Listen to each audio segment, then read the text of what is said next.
आज मी तुम्हाला मस्तपैकी राजमाची एक रेसिपी दाखवणार आहे। चला मग रेसिपीला आपण सुरुवात करूया।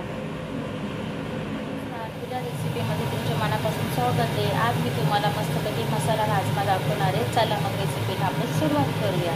हे बघा मी 2 वाट्या मस्तपैकी राजमा शिजवून घेतलेला, छानपैकी मस्त रात्री भिजायला घातला होता, शिजवून घेतलेला आहे। आता ह्याला शिट्टी मारून घेतलेली आहे मी।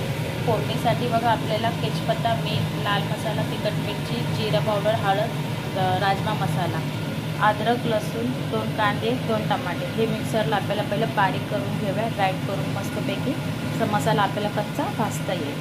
मस्तपैकी आपला मसाला बारीक करून झालेला आहे। आता याच्यामध्ये आपल्याला कढई ठेवून तेल टाकायला ठेवलेलं आहे मी।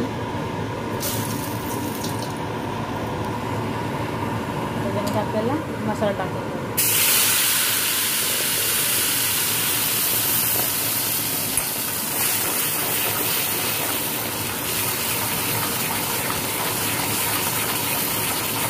जिरा गरम मसाला टाकून नाही घेतलेला, कारण की जिरा मसाल्यामध्ये आपल्याला काढून घ्यायचं आहे। हे बघा आता मस्तपैकी आपला टमाटा, कांदा ह्याच्यामध्ये टाकून घेतलेलं आहे छानपैकी। आता ह्याच्यामध्ये आपल्याला सगळे गरम मसाले आहे ते टाकून घ्यायचे, जेणेकरून आपल्या मस्तपैकी मसाल्याचा एक जीव होईल।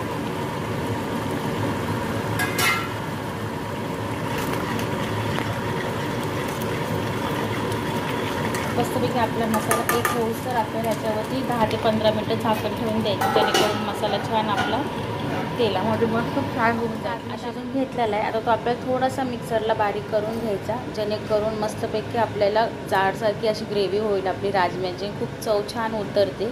आता एवढा राजमा आपण मिक्सरला बारीक करून घेऊया आणि एवढा राजमा आपल्याला फोडणीमध्ये टाकून घेऊया। बघा आता मस्तपैकी मी राजमा मस्त मिक्सरला बारीक करून घेतलेले आहे आणि आपला मसाला पण बघा खूप छान झालेला आहे मस्तपैकी।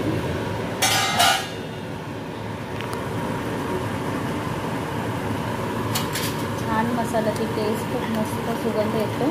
आता याचा मस्त मसाला आपला एकजीव झालेला आहे। आता ह्याच्यामध्ये आपल्याला राजमा टाकून घ्यायचा,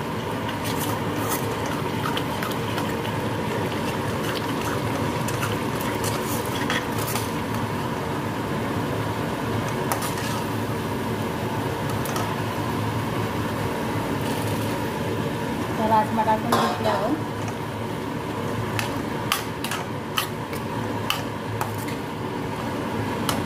हे जे मिक्सरमध्ये आपण घेतलेले बारीक करून ते आता आपण टाकून घेऊया।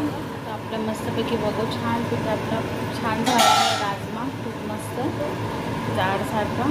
चला मग आता आपला गॅस बंद करून घेऊया। मस्तपैकी आपला राजमा झालेला आहे। राजमा झालेला आहे छानपैकी, मी एका बॉलमध्ये काढून घेतलेले। माझी रेसिपी तुम्हाला कशी आवडली ती तुम्ही मला कमेंटमध्ये सांगा। जर माझा व्हिडिओ तुम्हाला आवडला असेल तर लाईक करा, शेअर करा, कमेंट करा, सबस्क्राईब करा आणि माझा व्हिडिओ तुम्ही बघितला मी तुमच्या मनापासून आभार मानते। थँक्यू।